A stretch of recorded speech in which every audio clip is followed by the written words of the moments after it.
Hello students, my name is Dishant. Welcome to the Funda classes.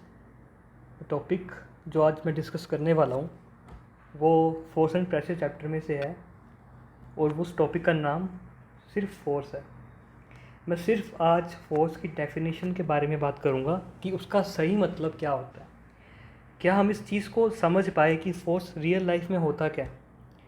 तो इसको समझने के लिए मैं कुछ केसेस के बारे में स्टडी करूँगा।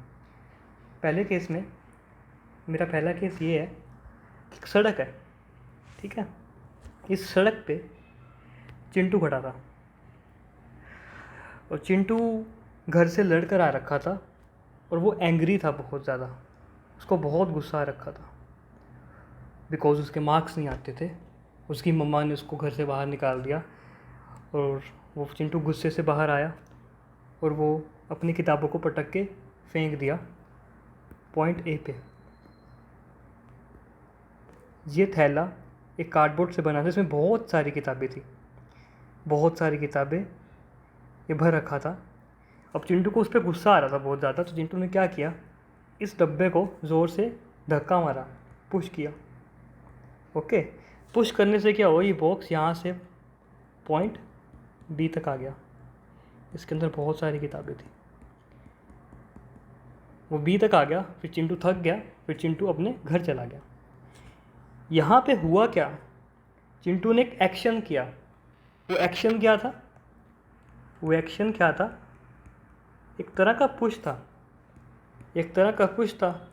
उसकी वजह से हुआ क्या, मोशन हुआ। मोशन से क्या आती है, वेलोसिटी आती है। वेलोसिटी से क्या आती है, एक्सेलरेशन आती है। और इसी एक्सेलरेशन की वजह से क्या आता है, फोर्स आता है। कईयों को ये बात समझ नहीं आ रही होगी कि ये कहाँ से आई, तो इसका प्रेशर मत लो। आने वाली क्लासेस में हम इसके बारे में भी स्टडी करेंगे, तो ये भी कवर अप हो जाएगा। बट समझने वाली बात क्या थी, समझने वाली बात एक सिंपल सी बात थी कि फोर्स को हम पुश कह सकते हैं, राइट। फोर्स को हम पुश कह सकते हैं, nice, it's a good example. अब सेकंड केस में मैं आपको क्या कह सकता हूँ, सेकंड केस के अंदर मैं बंटी की बात करता हूँ। बंटी बहुत इंटेलिजेंट है और वो क्या करता है, टॉप कर लेता है। और वो भी इसी सड़क से जा रहा था, उस जाते जाते घूम रहा था, टहल रहा था। उसको यही बॉक्स जो चिंटू ने फेंक दिया था पॉइंट बी पे, यही बॉक्स मिला जिसमें बहुत सारी बुक्स थी। और चिंटू तो फिर तुमको, मतलब बंटी तो तुमको पता ही है कैसा है, वो तो टॉपर इंसान है, उसने टॉप किया है। उसको लालच आ गया, उसको हुआ कि क्यों ना मैं ये किताबें फिर से ले लूँ। बहुत सारी किताबें उसने ले ली। उसने इसको रस्सी से, रोप से बांधा और उसको खींचना स्टार्ट किया। खींचने का मतलब पुल स्टार्ट किया। पुल करके पॉइंट ए तक ले गया, जो कि उसका घर था, घर तक ले गया। तो वो मोशन होते होते क्या हुआ, पॉइंट बी से पॉइंट ए तक आ गया। वो घर ले गया, वो बहुत पढ़ा, बहुत पढ़ा, उसने फिर से टॉप कर लिया। तो तुम भी पढ़ो, क्योंकि तुम में से कोई पढ़ता नहीं, I know, but still try your level best, जितना पढ़ सकते हो। तो वापस टॉपिक पे आते हैं। तो उसने पुल किया, तो इससे मुझे एक चीज़ सीखने को मिलती है ना, कि पुल करने से भी क्या हो रहा है, मूवमेंट हो रही है ना, मूवमेंट हो रही है। सेम वेलोसिटी आती है इसकी वजह से। इसकी वजह से क्या आती है, एक्सेलरेशन आती है। एक्सेलरेशन की वजह से फोर्स होता है। तो नाइस, एक अच्छी बात है। तो मतलब मुझे क्या कहता है कि पुल भी एक तरह का फोर्स भी तो है, फोर्स ही तो है ना, वो उसको पुल कर रहा है। अब कई बच्चों के दिमाग में क्वेश्चन आएगा, वो सोच रहे होंगे कि सर ये सिचुएशन, दोनों सिचुएशन रेस्ट पे थी, मतलब दोनों सिचुएशन के अंदर ब्लॉक, जो ब्लॉक था वो दोनों सिचुएशन रेस्ट में था।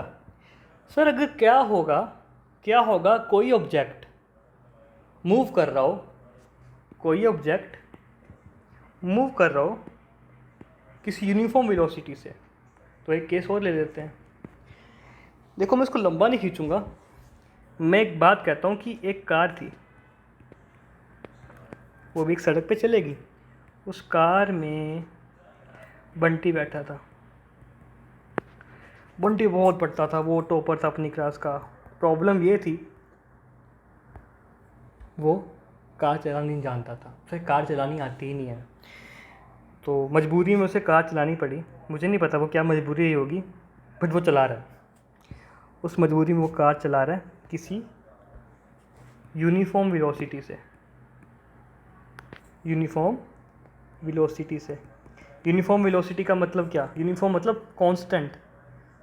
मतलब अगर उसकी रफ्तार 10 किलोमीटर पर आवर रही किसी पर्टिकुलर टाइम के अंदर, तो बाद में भी वही रफ्तार रहेगी, वो बदलेगी नहीं। तो एक कांस्टेंट वेलोसिटी से वो मूव कर रहा है, और वो वेलोसिटी मान लो 10 किलोमीटर पर आवर। हुआ क्या, चिंटू को कार चलानी आती नहीं। चिंटू बहुत पढ़ता था और वो फ़ोन भी बहुत चलाता था, और उसकी वजह से उसकी आंखों में चश्मा लग गया, तो उसको एक दीवार दिखी नहीं। हुआ क्या, वो इस दीवार के साथ टकरा गया। वो टकरा गया और वो क्या हो गया, क्रैश हो गया। देखने को क्या मिला? देखने को ये मिला, ये कार यहाँ पे आके क्या हुआ, कार रेस्ट पे आ गई ना। मतलब moving car crashed and stopped। मतलब वो रुक गई। स्टॉप का मतलब वो रेस्ट पे आ गई। तो देखने को तो ये भी मिला ना कि अगर ऑब्जेक्ट मूव कर रहा है किसी यूनिफॉर्म वेलोसिटी से, तो उसको भी रोका जा सकता है। जो रोका जा सकता है, तो यहाँ पे भी एक तरह का फोर्स ही तो अप्लाई कर रही है वो दीवार। ये दीवार क्या कर रही है? ये दीवार उस पर्टिकुलर कार के ऊपर एक फोर्स लगा रही है। और वो फोर्स कौन सा यहाँ पे दिख रहा है तुमको? वो एक तरह का पुश ही तो है। यहाँ पे एक पुशिंग फोर्स था उस दीवार का, जो उस कार को रोक सका। तो ये भी तो एक तरह की एग्जाम्पल ही हुई ना फोर्स की। हमने 3 केस पढ़े। पहले 2 केसेस में वो रेस्ट पे था, तीसरे केस में वो यूनिफॉर्म वेलोसिटी से मूव कर रहा था। बट एट देन अगर मैं बाहर से कुछ ऑब्जेक्ट लेके आऊँ बाहर से, और उस ऑब्जेक्ट को रोकने की कोशिश करूँ एक्सटर्नल फैक्टर से, तो मैं फिर से उसको फोर्स लगा के उसके मोशन के अंदर बदलाव ला सकता हूँ। मतलब मोशन के अंदर बदलाव ला सकता हूँ कि एक अच्छी लैंग्वेज में मैं कह सकता हूँ कि मैं उसकी स्टेट चेंज कर सकता हूँ। स्टेट का मतलब क्या? उसके मोशन में बदलाव लाना। स्टेट का मतलब या तो मैं उसको रेस्ट से मोशन में ला सकता हूँ, जो कि मैंने पहले 2 केसेस में देखा। पहले 2 केसेस में देखा, ठीक है। सेकंड केस में मैं ये कह सकता हूँ, या तो मैं उसको मोशन से रेस्ट में ला सकता हूँ, ठीक है। जो मैंने थर्ड केस में देखा, हम देख ही सकते हैं। सीखने को क्या मिला?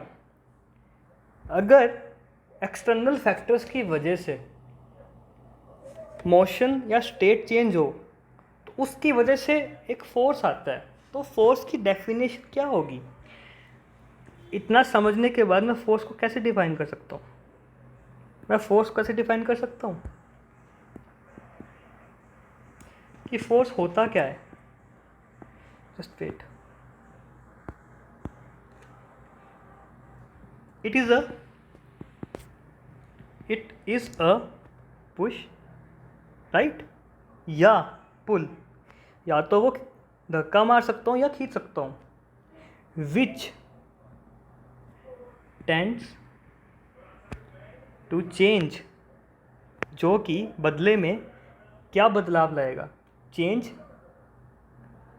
द स्टेट ऑफ रेस्ट और या मोशन। तो एक सिंपल सी प्यारी सी डेफिनेशन बाहर सामने आती है, और वो यही है। तो फोर्स क्या होता है? इट इज़ अ पुश और pull which tends to change the state of rest और मोशन। और हमने ऊपर एग्जाम्पल्स में यही सीखा। तो आज का टॉपिक सिर्फ यहीं पे ख़त्म होता है। नेक्स्ट टॉपिक पे मैं फोर्स के यूनिट्स के बारे में डिस्कस करूँगा, और मैं बात करूँगा स्पेशली किन टॉपिक पे, केजीएफ और न्यूटन में क्या फ़र्क होता है। ये टॉपिक बहुत इंपॉर्टेंट है, किसी को समझ नहीं आता। मेरे टाइम पे मुझे भी काफ़ी डिफ़िकल्टी हुई थी, तो मैं चाहता हूँ कि ये अच्छे से क्लियर हो जाए। तो ये टॉपिक है। तो आज का सेशन ख़त्म करते हैं। See you in the next class. Thank you so much for your time. Bye.